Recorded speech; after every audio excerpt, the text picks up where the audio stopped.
Good morning to all. आप सभी लोगों का हमारे चैनल में स्वागत है। अगर आपने हमारे चैनल को लाइक एंड सब्सक्राइब नहीं किया है तो प्लीज़ लाइक एंड सब्सक्राइब करें एंड बेल आइकन को बटन जरूर प्रेस करें। जैसा कि आपको याद है कि हम 148 तक पढ़ चुके थे। अब हम स्टार्ट करेंगे 149 में। एक्चुअली जो क्वेश्चन पूछा गया है वो डाइट से रिलेटेड है, तो डाइट से रिलेटेड हम क्वेश्चन देखते नहीं हैं क्योंकि इस तरीके के क्वेश्चन हमारे एग्जाम में अभी नहीं पूछे जाते हैं। तो हम क्वेश्चन नंबर जो है डिस्कस करेंगे वो 150 से स्टार्ट करने वाले हैं। देखो, ड्यूरिंग ए नैप, बच्चा जो है नैप का मतलब होता है थोड़ी झपकी लेना, सोना, वो कर रहा है। 3 ईयर ओल्ड हॉस्पिटलाइज चाइल्ड है, वेट द बेड, और वो उसने क्या किया, सो रहा था, सोते सोते उसने बेड को गीला कर दिया, hospitalise. How should the nurse respond? Actually देखो बेटा, जब बच्चा ड्राई होने लग जाता है, क्योंकि हम टॉयलेट ट्रेनिंग जो स्टार्ट करते हैं वो 18 महीने से टॉयलेट ट्रेनिंग स्टार्ट कर देते हैं, तो बच्चे को ड्राई रहना चाहिए। बट जब हॉस्पिटल में रहता है बच्चा, तो हॉस्पिटलाइजेशन का उसे डर रहता है, एंजाइटी रहती है जो है।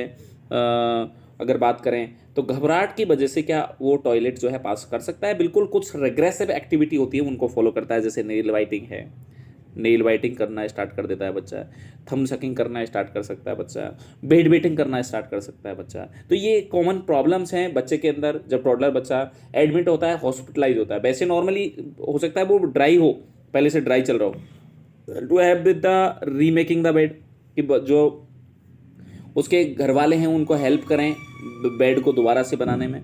Foot the clean seat on the bed over A rubber seat, की क्लीन सीट और डाल दें रबर सीट के ऊपर। या change the child cloth without discussing the incident, कि बिना कुछ कहे बच्चे को तुरंत से उसके कपड़े चेंज कर दें। Explain that children should call the nurse when they need to go to the bathroom, कि उसे एक्सप्लेन करें कि जब उसे ज़रूरत है तब उसे बाथरूम जाना है तो उसे जो है नर्स को बताए। बट एक्चुअली ये बेटा सो रहा था, समझ रहे हैं मेरी बात? तो वो सो रहा था तो वो नहीं बता पाएगा, वो कैसे बताएगा? तो ये तो यहाँ गलत हो जाएगा।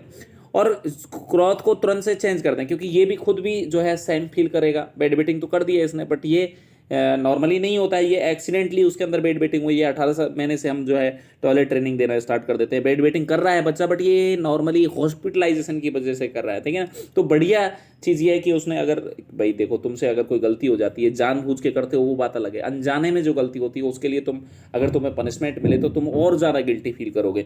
तो यहाँ पर दिक्कत ये है कि इस बच्चे से हॉस्पिटलाइज की वजह से उसके अंदर एंजाइटी, एक घबराहट है, पहले से डरा हुआ है बच्चा, और इसकी वजह से उसने क्या कर दिया है, बेड वेटिंग कर दिया है।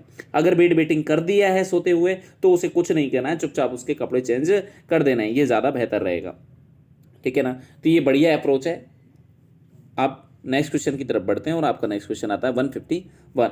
ए nurse is evaluating a 3 year old child, एक 3 साल का बच्चा है जिसका जो चाइल्ड डेवलपमेंट है, प्रोग्रेस है, उसे हम देख रहे हैं। The inability to perform which task indicate to the nurse that there is a developmental delay, इनमें से कौन सा काम है अगर वो पेशेंट नहीं करता है तो हमें पता लगता है कि इस पर्सन के अंदर क्या हो चुका है, डेवलपमेंटल डिले हो चुका है। कॉपिंग ए स्क्वायर, स्क्वायर को कॉपी जो है कर ले वो बच्चा, तो ये तुरंत से नहीं किया जाता, ये तो लेट काम है। हॉपिंग ऑन 1 फुट, एक पैर पे बच्चा खड़ा होना, ये भी नहीं कर सकता 3 साल का। कैचिंग ए बॉल रिलायबली, मतलब कि अच्छे से कैच कर लेना, कैचिंग भी पावर नहीं होती। यूजिंग ए स्पून इफेक्टिवली, मैंने बताया था कि 1 से 3 साल का बच्चा जो है ऑटोनॉमी इंडिपेंडेंस की बातें कर रहे हैं हम, कितनी देर से ऑटोनॉमी इंडिपेंडेंस की बातें कर रहे हैं। और ये बच्चा क्या है, सेल्फ स्पून से जो है खाना स्टार्ट करता है, स्पून से, चम्मच से लेना स्टार्ट करता है। अगर नहीं कर पा रहा है तो इसका मतलब है डेवलपमेंटल डिले है उस बच्चे के अंदर, ठीक है? तो ये बढ़िया उसका आंसर हो सकता है, ठीक है? नेक्स्ट क्वेश्चन की तरफ बढ़ते हैं और आपका नेक्स्ट क्वेश्चन है 152। बट 152 में वही खाने पीने की बातें हैं तो ज़्यादा इंपॉर्टेंट है नहीं है। नेक्स्ट क्वेश्चन की तरफ चलेंगे 153। What type of the play does a nurse expect when observing a toddler in a play room with the other children? कि बच्चा जो है 3 साल का बच्चा किस तरीके का प्ले करेगा? देखो, मैंने बताया था कि इन्फेंट जो होते हैं, इन्फेंसी तक जो बच्चे प्ले करते हैं वो कैसे करते हैं, सॉलिटरी प्ले करते हैं, मतलब अकेले खेलते हैं। सॉलिटरी का मतलब होता है अकेला खेलना। सॉलिटरी, या इन्हें बोल सकते हैं हम ऑन लोकर प्ले। आपने देखा होगा जैसे कि हम छोटा बच्चा होता है उसके आगे झुनझुना बांध देते हैं और वो अकेला अकेला खेलता रहता है, ठीक है? देख देख के चीज़ों को खेलता रहता है। तो ऑन लोकर प्ले की बात कर सकता हूँ या सॉलिटरी प्ले की बात कर सकता हूँ। जब आता है इन्फेंट के बाद में टॉडलर, तो जो टॉडलर हमारे प्ले करते हैं वो कैसे खेलते हैं, पैरेलल प्ले खेलते हैं। उसके बाद आते हैं प्री स्कूल। प्री स्कूल की अगर बात करें तो ये कैसे खेलते हैं, एसोसिएटिव या कोऑपरेटिव प्ले करते हैं। उसके बाद है स्कूल एज जो बच्चे होते हैं वो कम्पिटिटिव गेम आते हैं, बट थोड़े स्ट्रिक्ट रूल नहीं होते हैं। और जो आपके अगर बात करें अडोलसेंट होते हैं, उनके अंदर स्ट्रिक्ट रूल के साथ में वो कम्पिटिटिव प्ले खेलते हैं, एथलीट एक्टिविटी करते हैं। तो यहाँ बच्चे की बात चल रही है भाई टॉडलर की, और टॉडलर बच्चे कैसे खेलने चाहिए, तो टॉडलर बच्चे आपके पैरेलल टाइप से प्ले करने चाहिए, ये हम आना चाहिए हमें, ठीक है। नेक्स्ट क्वेश्चन की तरफ बढ़ते हैं और आपका नेक्स्ट क्वेश्चन आ जाता है 154। 154 क्या कहता है, देखते हैं 154 क्या कह रहा है आपका। देखो 154 कहता है कि वाइल असेसिंग ए 18 मंथ ओल्ड चाइल्ड, जब 18 महीने का बच्चा जो है उसे जब आप असेस कर रहे हैं, nurse observe that the toddler can crawl up stair, कि बच्चा जो है क्रॉवल कर रहा है अप स्टेयर को, सीढ़ियों को चढ़ रहा है, but need assistant when climbing the stair upright, जो अपराइट में जो स्टेयर्स हैं उनको चढ़ने में उसे क्या करना है, सहारे की जरूरत है। What does this action indicate to the nurse, ये क्या चीज़ को इंडिकेट कर रही है, ठीक है। तो प्रेजेंस ऑफ द टेलीपैथ इक्विनोवायरस है या रेफ्रेक्टरी न्यूरोलॉजिकल डैमेज है, ये तो कहीं कुछ डैमेज नहीं बता रहा है, इस तरीके की कोई एक्टिविटी थोड़ी, क्रॉबलिंग कर रहा है, बढ़िया से कर रहा है, तो इसमें तो कोई दिक्कत लग नहीं रही है मुझे। नेक्स्ट ऑप्शन देखते हैं हम, नेक्स्ट ऑप्शन क्या कहता है, expected behaviour in the toddler of this age, कि इस एज की जो ग्रुप के बच्चे हैं उनके अंदर ये कॉमन देखने को मिलेगा, बिल्कुल ये तो ऐसा ही है, ठीक है ना। तो अप स्टेयर इंस्टेड क्रॉबलिंग, ये expected behaviour in a toddler of this stage, क्योंकि जो 2 साल के बच्चे होते हैं वो चल पाते हैं, क्रॉबलिंग करते नहीं है, ठीक है ना। तो मेरी बात समझें, क्वेश्चन क्या था, समझे क्वेश्चन को, क्वेश्चन नहीं समझे हो तो दोबारा सुन लो। उसमें पूछा है कि while assessing 18 month old nurse observe toddler crawl up stair but need assistant when climbing the stair upright, what does this action indicate to the nurse, क्या एक्शन है जो इंडिकेट करेगा इसमें, ठीक है। तो यहाँ पर इंडिकेट करेगा कि भाई expected behaviour in a toddler of this age group, या existent of development of the dysplasia of hip, कि यहाँ पर डिस्प्लेजिया ऑफ हिप हो गया है या किस तरीके की जो कंडीशन है वहाँ पर डेवलप हुई है, ठीक है। ये क्वेश्चन आपका हो गया है। उसके बाद आता है आपका क्वेश्चन नंबर 155। तो 155 में टॉयज़ वगैरह हैं, तो इन टॉयज़ वगैरह में आपको ज़्यादा जाना नहीं है। 156 की बात आती है, a parent you tearfully tell a nurse tearfully, मतलब रोते हुए बता रहा है, they think our child is developmentally delay, कि उनका बच्चा है वो डेवलपमेंटल डिले हो गया है। We are thinking about the investigation in the pre school programme for cognitive impaired children, मतलब उनके घर वाले आते हैं और वो रोते हुए बता रहे हैं, टीयरफुली बता रहे हैं कि भाई उनका बच्चे का ऐसा लग रहा है कि उन्हें जो डेवलपमेंटल है, जो डेवलपमेंट होना चाहिए था वो अच्छे से डेवलपमेंट नहीं हो पा रहा है, उनका डेवलपमेंट डिले हो गया है। We are thinking about the investigation the pre schooler programme for cognitive impaired children, कि कॉग्निटिव इम्पेयर्ड जो चिल्ड्रन है उनके लिए हम वो इन्वेस्टिगेशन करने की बात कर रहे हैं। What is the nurse most appropriate response, क्या हो सकता है, तो उन्हें कौन सी चीज़ लगी, क्या चीज़ लगी, वो तो पूछना पड़ेगा ना हमें कि एक्चुअल में क्या लग रहा है। तो हमें praise the parents for children decision and increase the plan, कि उन्हें प्रेज करना चाहिए, उन्हें प्राइज देनी चाहिए। तो ऐसा तो कुछ नहीं है बेटा, उनको प्रेज करना ये तो ठीक है, हालांकि उन्होंने बढ़िया करना, हमें पता तो लगे कि एक्चुअली समस्या क्या है। दूसरा है आज for more specific information related to developmental mental delay, कि वो जब ऐसा बोल रहे हैं तो हमें कैसे पता लगे, उनको बोलें कि ज़्यादा से ज़्यादा वो इन्फॉर्मेशन वहाँ से कलेक्ट करनी है। बिल्कुल बढ़िया है। Advise the parent to have health care provider help choose an appropriate programme, कि एडवाइस करें पेरेंट को कि हैव द, कि भाई वो हेल्थ केयर प्रोवाइडर देख लेगा। या फिर जो है explain that this may be premature action and the development delay could disappear, कि डेवलप आपको ज़्यादा टेंशन की जरूरत नहीं है, डेवलपमेंट डिले है जो है डिसअपियर हो जाएगा। तो इस तरीके के स्टेटमेंट देना तो इमेच्योर स्टेटमेंट है। तो हमें सबसे पहले तो ये जानना है कि एक्चुअल में समस्या क्या है, वो किस समस्या के साथ में आए, तो हमें ज़्यादा मोर फर्दर इन्फॉर्मेशन की रिक्वायरमेंट है। तो बढ़िया आंसर आपका 2 हो सकता है।